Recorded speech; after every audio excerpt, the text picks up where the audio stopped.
Give it one more minute, get to 11:03 and we'll get started.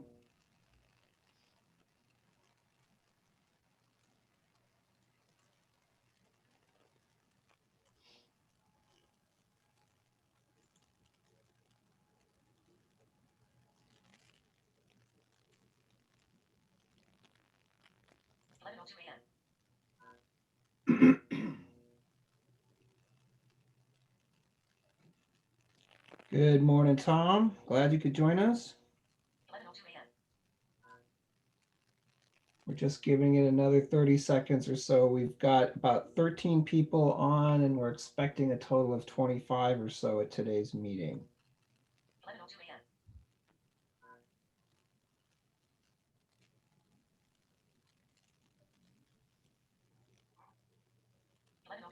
All right.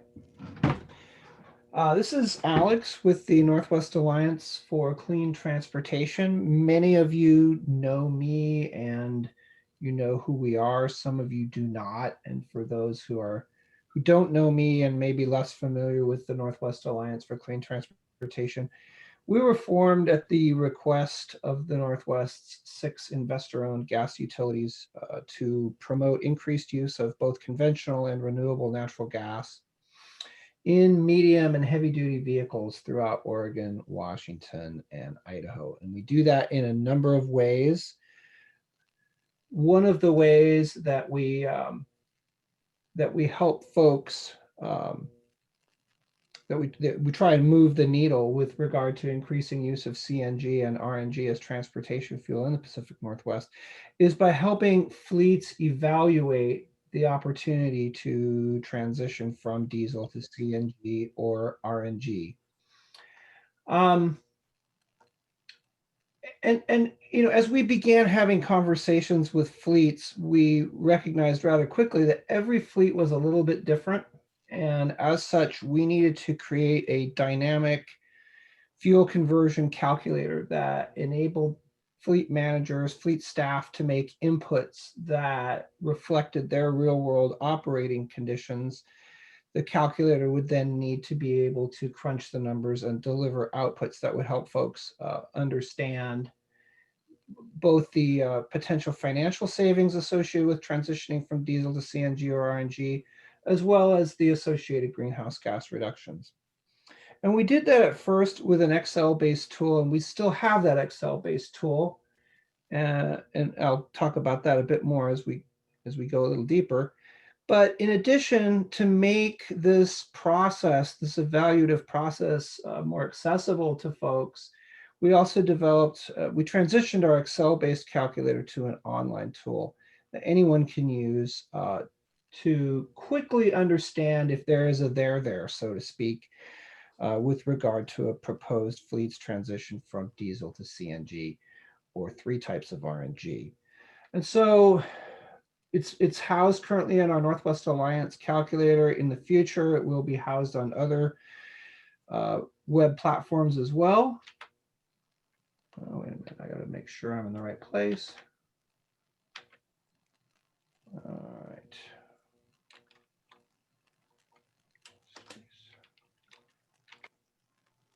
Oh, it's not letting me do this. Rats. Some of you know that I'm blind, and as such, I don't use a mouse to do anything. I use all key commands. And for some reason, Zoom is conflicting with my ability to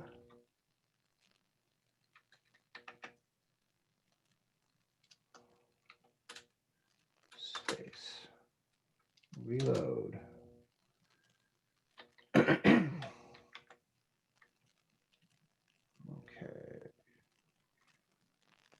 Google. Okay, Google.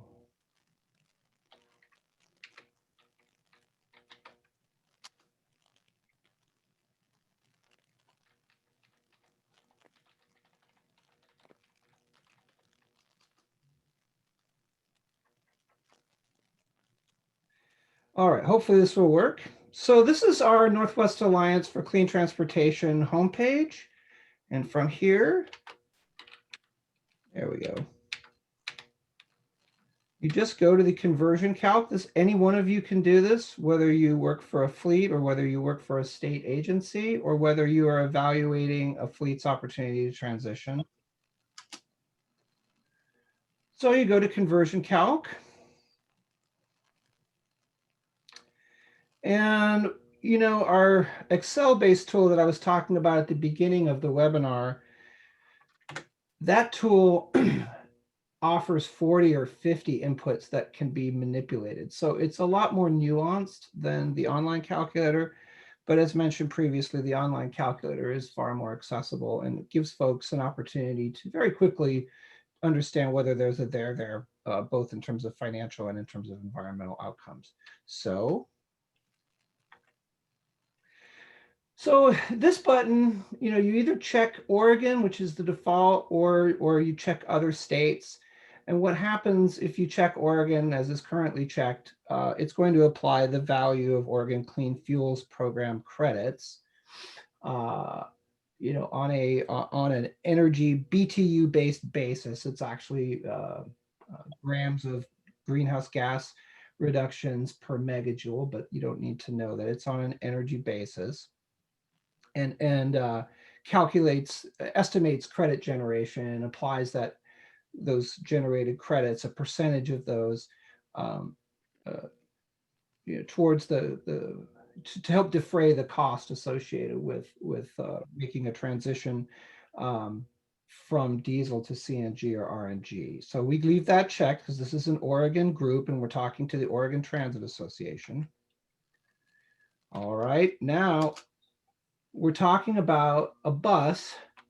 So, you know, if it's a really urban environment, it could be 3 diesel gallon equivalents per, or 3 miles per diesel gallon equivalent. If it's extremely rural, it could be 5. So we'll just put in 4.1. Vehicle useful life, 500,000. We need to re-enter that. That's a pretty typical useful life for a transit bus. Vehicle useful life, 15 years. I've seen as low as 12 or as high as 18, but 15 seems to be a pretty good benchmark.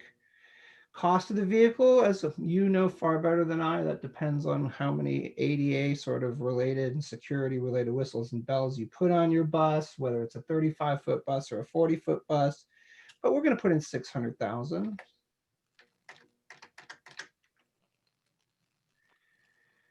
We're going to say that you can sell this vehicle at the end of its useful life for 100,000. So we'll change this.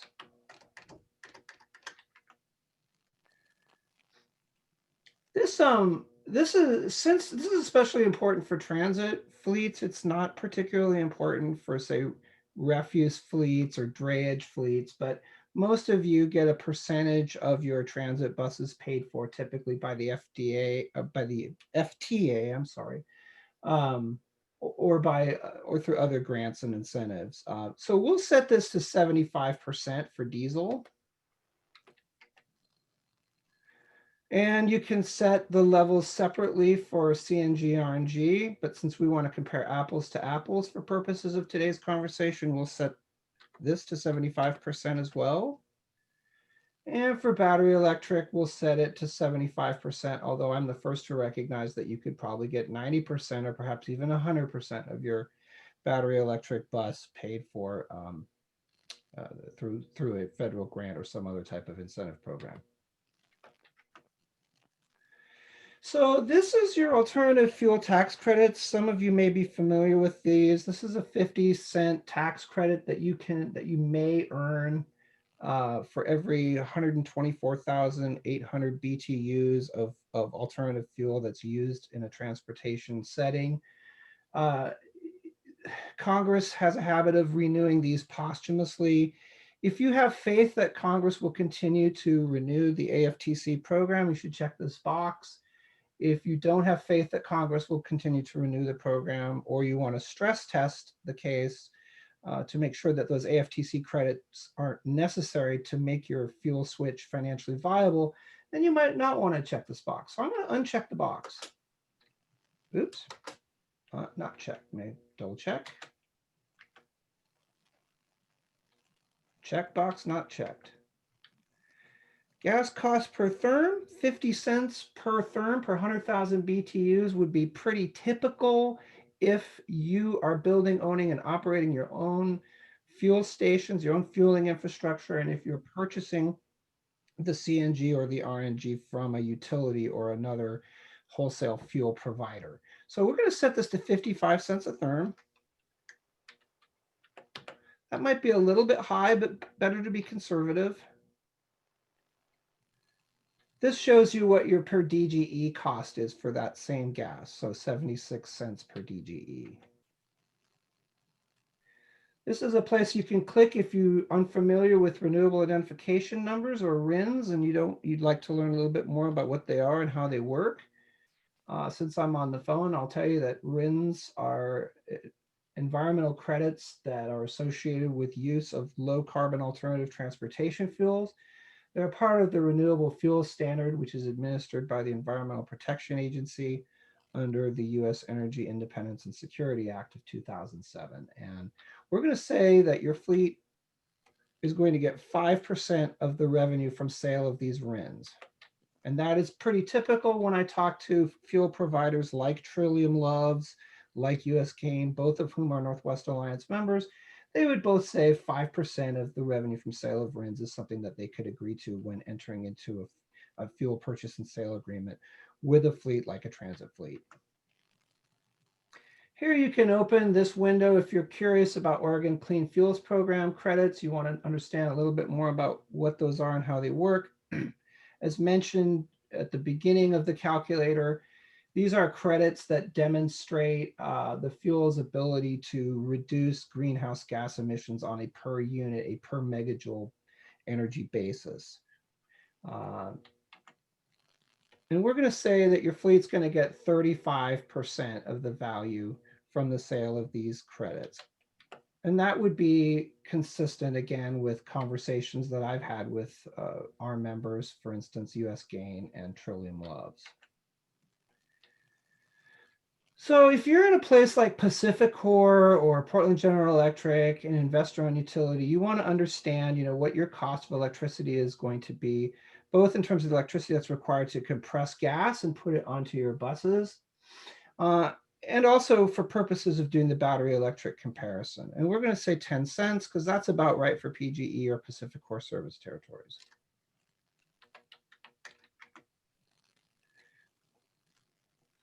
We're going to put in 50 cents a mile for the diesel cost, per mile diesel maintenance cost.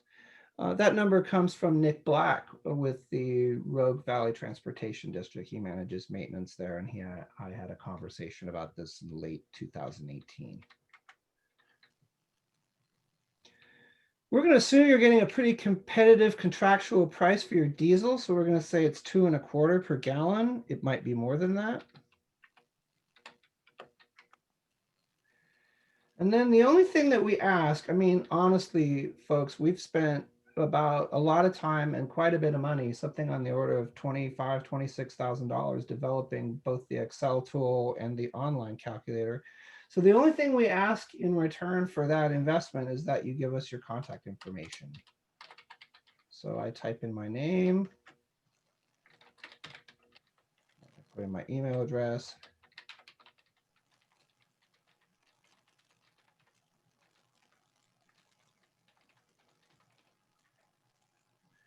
And then you go to get your results. And the calculator thinks for a moment or two. And then you see your results. So this is your CNG. You got 5.6 years to break even. What does that mean? I think there's some text up there that helps you understand it, but I'll explain it too. What we're trying to do is we're trying to explain how long it takes the fleet to cover the additional per vehicle cost of both the additional expense of a CNG vehicle as opposed to a diesel vehicle, as well as the capital investment that's required to build and maintain the fueling and maintenance infrastructure that's needed to service and fuel CNG, RNG powered fleets. So you're talking about that incremental cost. How long does it take to cover that incremental cost? And if it's less than the useful life of the vehicle, which as you may recall is 15 years, then you're saving money. So we see 5.6 years for if you're using CNG. Oops, I lost my place.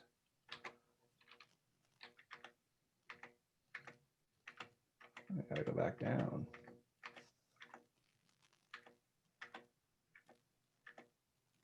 Oh, rats. I gotta get back down here. Again, some of you may not have heard this, but I'm a blind person, and so I have to do all this stuff without a mouse. Go get our results, and then we should have it.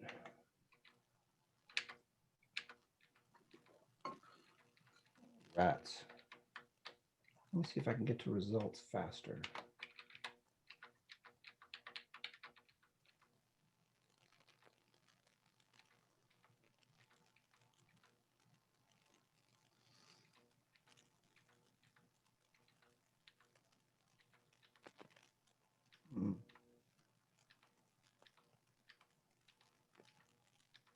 I apologize, guys.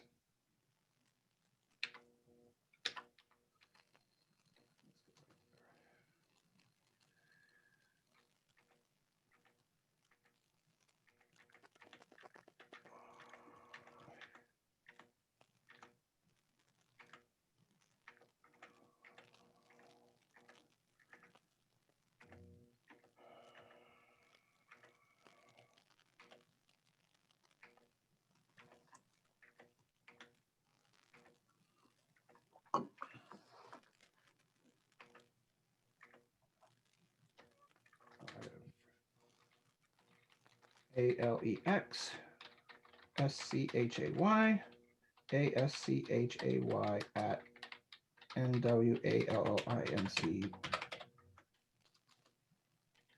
Shoot, we lost all of our fields, folks, and this can happen. So we'll do it again. I apologize. 4.1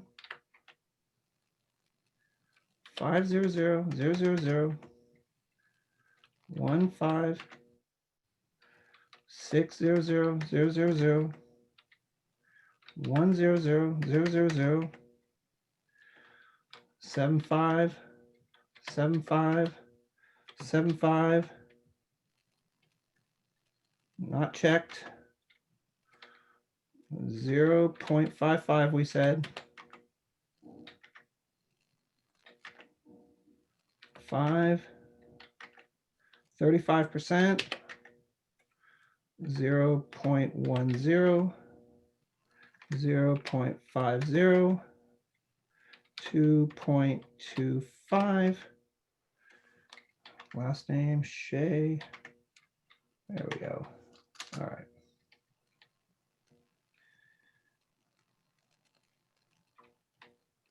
Okay.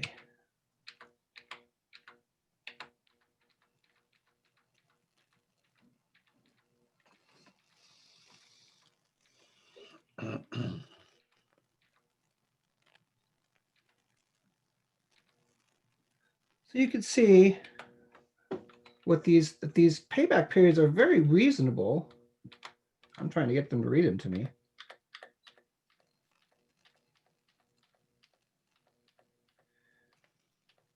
And I'm having trouble hearing these numbers. But the battery electric is probably going to be it's going to probably be, the payback period is probably going to be almost as long as the useful life, as the useful 15-year life of the vehicle. Whereas, for the CNG and for the 3 types of RNG, you get very quick payback periods.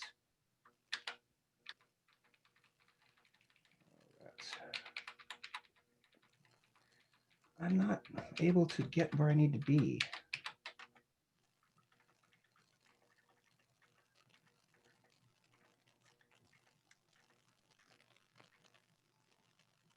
I'm going to quickly text Judy and have her jump on here real quick because I'm having some technical issues. 2 notifications. Podcasts. Text Judy Adair. What do you want to say? can you please jump on the Zoom call? I'm having technical issues, question mark. Your message to Judy Adair says, can you please jump on the Zoom call? I'm having technical issues. Ready to send it? Yes. Okay, it's sent. There we go.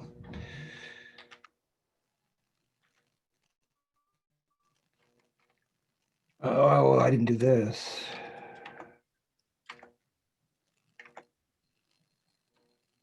So you got 5.6 years. Dang it. I'm losing. Well, I apologize, guys. I can't seem to navigate this very well. I was able to do it this morning.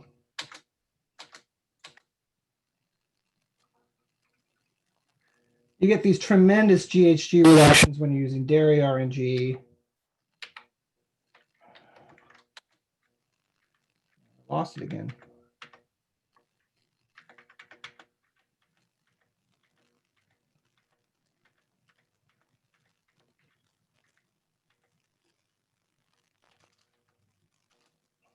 Hey, Alex. Hey, Judy, I'm having trouble reading the results. It's not reading it for me. Can you please read the results for folks? I'm sure they can read it themselves, but I'm just having trouble navigating that. The Zoom is conflicting with the NWO Alliance website. Okay. The ones here on the right, the years to break even. Yeah, the years to break even. Okay. CNG vehicles, 5.6 years. Mm-hmm. LFG derived RNG, 4.5 years. Gas, 4.5 years, yeah. Okay. And the next one's the WWTP derived RNG. That's wastewater treatment plant RNG. So it's going to have a lower carbon index score. What do you see there for a number of years? It is 4. Mm-hmm. And the dairy digester derived RNG is 2. Mm-hmm. And what about the lifetime per vehicle savings using all these different fuel technologies? 13.1. So what about for the, so can you, oh, that's the battery electric takes 13 years to pay for itself. I see. Yeah. Now, can you go down to the next set of numbers where it offers lifetime per vehicle savings using these different technologies? Sure. The first one, the CNG, is 100,579. So about $100,000 over the life of the vehicle is what you'll save. And the reason that you're saving that money is because you have a lower cost of fuel, and you're also sharing in a small amount of revenue from sale of Oregon Clean Fuels Program credits. Okay, the next one. The next one is the LFG RNG, and that one is at 139,595. Yeah, and that extra $39,500 that you say, or $39,000 that you save there, that's purely your 35% of the revenue from the sale of the Oregon Clean Fuels Program credits that are generated when you use that lower carbon fuel, that landfill gas, renewable natural gas. Okay. And the wastewater treatment plant RNG is 163,586. And again, so your CI score, your carbon index score for renewable natural gas from a wastewater treatment plant is going to be pretty low. It's going to be something like 15 as compared with 45 for landfill gas or 80 for traditional natural gas. So that extra $30,000 or so, that's just additional revenue because you've achieved additional greenhouse gas reductions. Okay. Dairy RNG is 383,449. And that's kind of a silly number because if you were in fact contracting to purchase renewable natural gas from a dairy operation, you wouldn't be offered 35% of the revenue from sale of those Clean Fuels Program credits, or at least I'd be very impressed if you were. So that number is sort of hypothetical, but it's just there for comparative purposes at this point. And then your last one is the BEV, and that's $12,180. Yeah, so you save a little bit of money over the lifetime of the battery electric, but you don't save as much. And the reason is the battery electric bus itself is very, very expensive. On balance, our research has shown that CNG, RNG powered vehicles are 15% more expensive than diesel powered corresponding vehicle types. Whereas battery electrics, our research shows, are on balance about 50% more expensive than their diesel counterparts.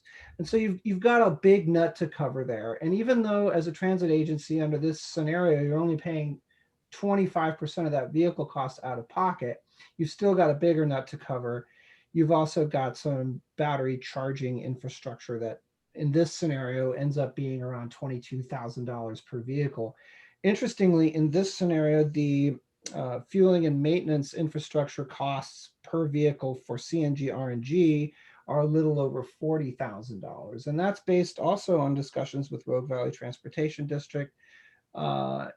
In 2018, they built a fast fuel station for 1.1 million, and they made modifications to their maintenance bays of $150,000 to accommodate a gaseous or floating fuel. So a total of $1.25 million in infrastructure investments divided by 30 buses comes to a little over $40,000 per bus. If you've got a large fleet, say a TriMet fleet, that cost is going to go down. If you've got a very small fleet, that cost could be as high as $50,000 per vehicle. The $22,000 number that we got, or that we're using for our battery electric comparison, came from the National Renewable Energy Laboratory's Foothill Transit Study, which is the best information that we have at this point. All right, Judy, can you talk a little bit about can you summarize the greenhouse gas reductions by fuel type for me, please? Can you scroll down? Sure can, yeah, hopefully.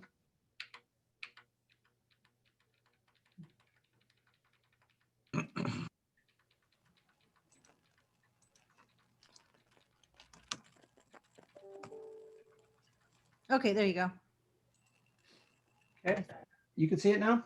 Yeah, they're in the reverse order, it looks like, but that's okay. I can go down further. Is that better? Nope, I lost it. No rats.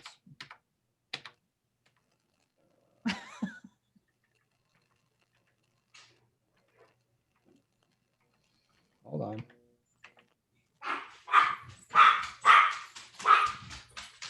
With the results.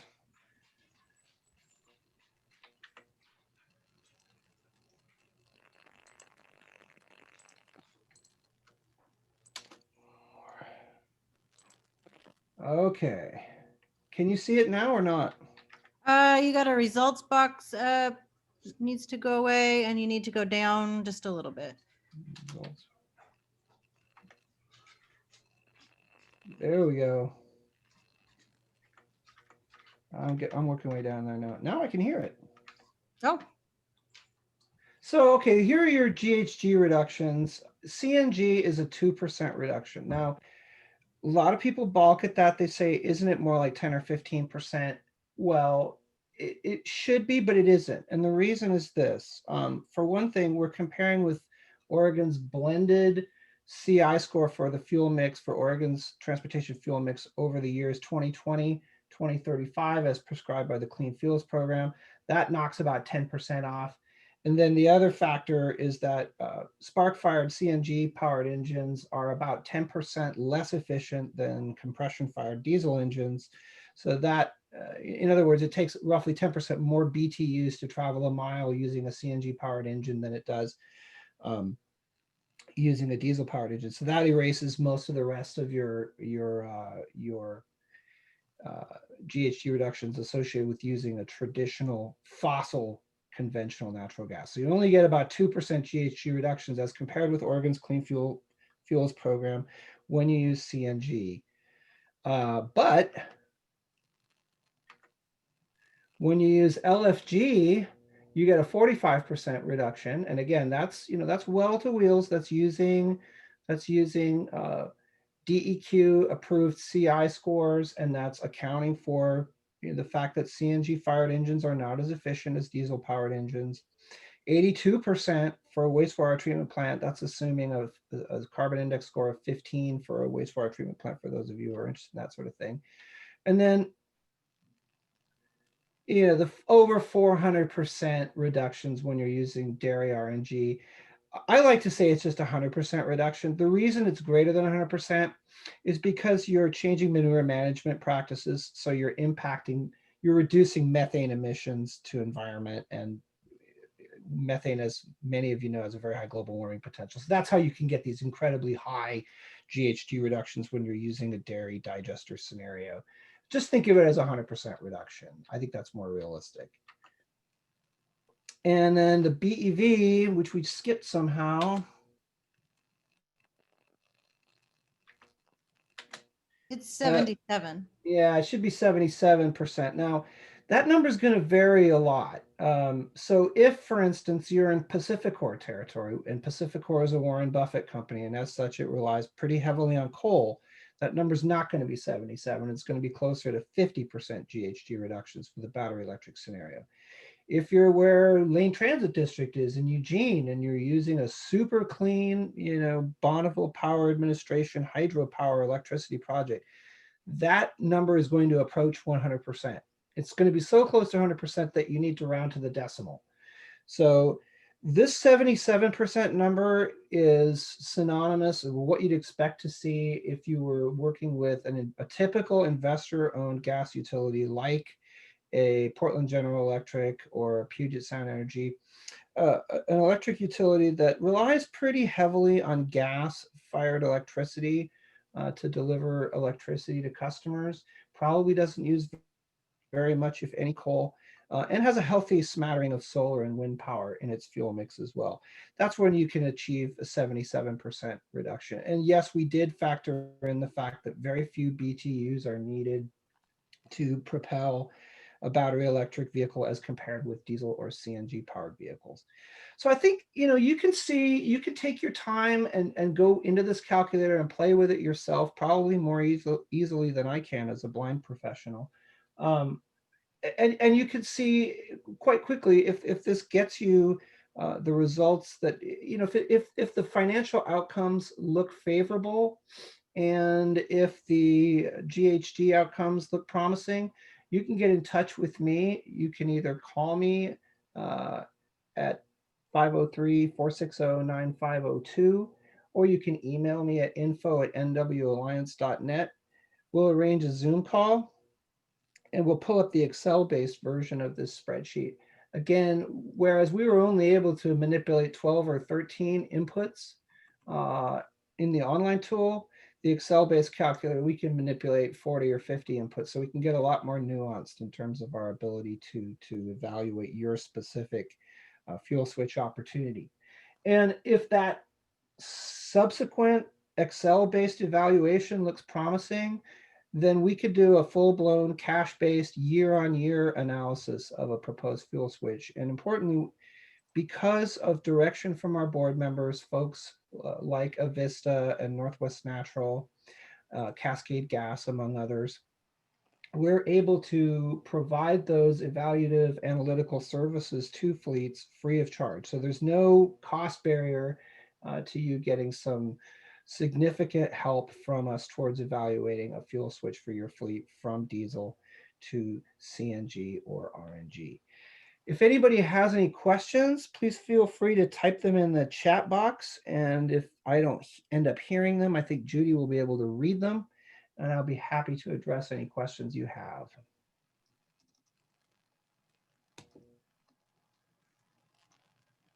Give it a minute or so for folks to think and type.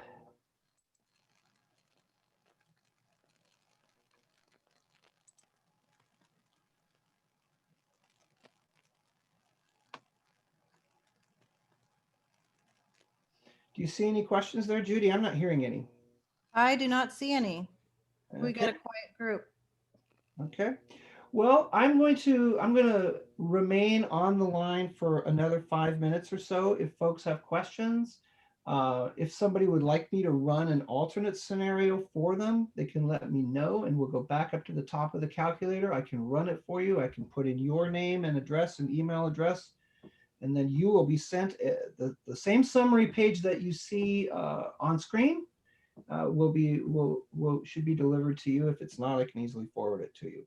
So if that's something that you'd like to do, if you'd like to run through a specific scenario, maybe you've got a rural fleet, so you've got a lower cost of electricity, maybe you're not paying $600,000 for a bus because you're running 35-foot buses, whatever the case might be. We can go back up top. We can make revisions to those fields, and we can see very quickly how that might work for you.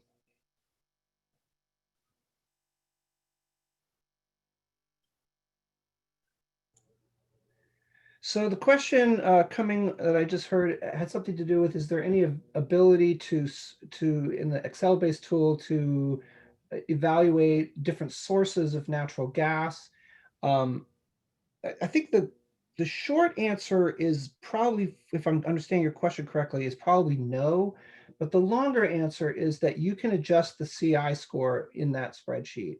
So if you believe, as would be the case, for example, in British Columbia, where the CI score of fossil gas is 60, as opposed to 80, which is what it is in the Pacific Northwest, you could change that CI score. If you don't think that 45 is a reasonable carbon index score for landfill gas, you could change that to 50 or whatever you think is more representative. Same is true for wastewater treatment plant, dairy digester, what have you. So to that extent, yes, the Excel-based tool is more flexible.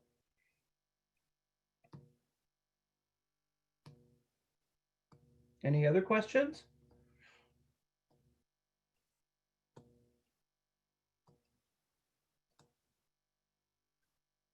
Michael's got a question.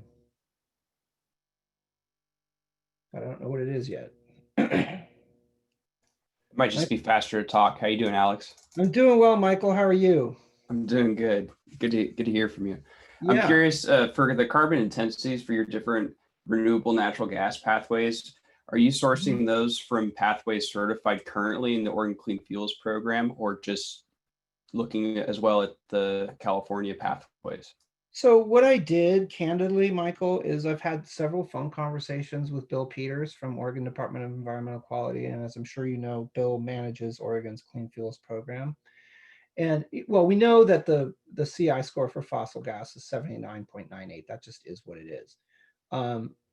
During those discussions with Bill, we agreed that 45 would be a representative CI score for landfill. 15 would be a representative CI score, and this is 15 grams per megajoule, as Michael already knows, but many may not. 15 would be a representative CI score for wastewater treatment plant gas, for example, from a well-run municipal wastewater treatment plant. And then the negative 259.9 is the most conservative of CARB's dairy digester CI scores. So that's how we got those scores. Does that answer your question?